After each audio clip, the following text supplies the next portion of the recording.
lorsque nous sortons des eaux du baptême, nous sommes comme atteints dans notre cœur. Depuis notre baptême, la prière y est déjà semée.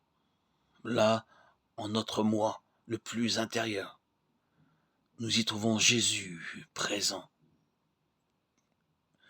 Tout ce qui se déroule hors de notre cœur, et pour mieux dire, à la porte de notre cœur, n'a d'autre fin que de nous aider à découvrir le trésor caché à l'intérieur du cœur.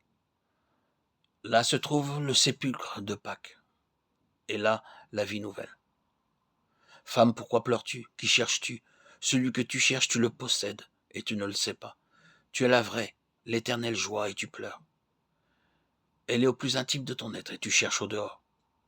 Tu es là, dehors, à pleurer près du tombeau. Ton cœur est mon tombeau, et je ne suis pas mort, mais j'y repose, vivant pour toujours. Ton âme est mon jardin. Tu avais raison quand tu croyais que j'étais le jardinier. Je suis le nouvel Adam, je travaille et je surveille mon paradis. Tes larmes, ton amour, ton désir, tout cela est mon œuvre.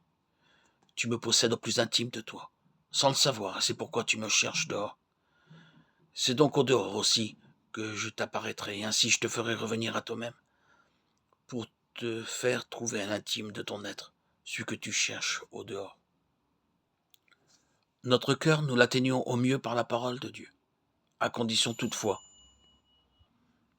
Il nous faut laisser cette parole telle qu'elle est, en toute vérité, une force de Dieu, Romains 1,16, et que nous nous mettions à l'œuvre d'un cœur dépouillé, c'est-à-dire que nous établissions notre cœur dans le repos et la quiétude, et que nous le dégagions de toutes nos préoccupations, frustrations.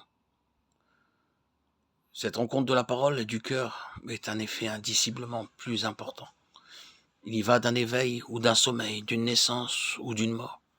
C'est pourquoi notre cœur doit être exposé tout nu à la force créatrice et vivifiante de la parole de Dieu. Les autres facultés pendant ce temps doivent se retirer dans le silence et attendre patiemment. Parle, Seigneur, au cœur de ton serviteur pour que mon cœur te parle. C'est le mystère admirable de la parole de Dieu venant à nouveau s'accomplir en notre cœur. Pour un temps encore, le cœur somnole, mais l'Esprit de Dieu y est déjà présent et à notre insu crie vers le Père. Ce même Esprit est présent aussi dans la parole de Dieu, qui est du dehors, frappe notre cœur. Une affinité règne d'emblée entre la parole qui, du dehors, nous interpelle, et l'Esprit qui veille dans notre cœur endormi. Le cœur de l'homme a été fait pour accueillir la parole, et la parole s'ajuste naturellement à lui. L'un a été fait pour l'autre. La parole doit être semée dans le cœur. Matthieu 13, 19, Luc 8, 12. Mais le cœur doit être purifié. Matthieu 5, 8, Hébreux 10, 22. Et mis en ordre, en vue de la parole. Luc 8, 15. Car notre cœur est d'ordinaire endurci et notre esprit fermé. Il est plein de ténèbres. Romains 1, 21, Marc 6, 52. Il est facilement alourdi par les jouissances et les soucis. Luc 21, 34. Dès lors, il n'est pas en état de goûter la nourriture spirituelle qu'est la parole de Dieu.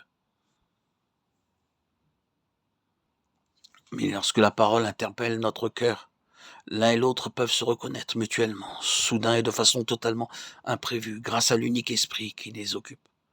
Un véritable pont est alors jeté entre notre cœur et la parole. De lui vers elle, une étincelle jaillit. Entre l'esprit qui sommeillait aux profondeurs du cœur et de l'esprit qui agissait dans la parole, un dialogue s'établit, fécond et vivifiant, suscité d'une semence impérissable. Le cœur renaît de la parole. Dans la parole, comme en un miroir, nous reconnaissons notre nouveau visage. En elle, nous sommes témoins de notre naissance dans le Christ. L'homme caché au fond du cœur s'éveille alors en nous.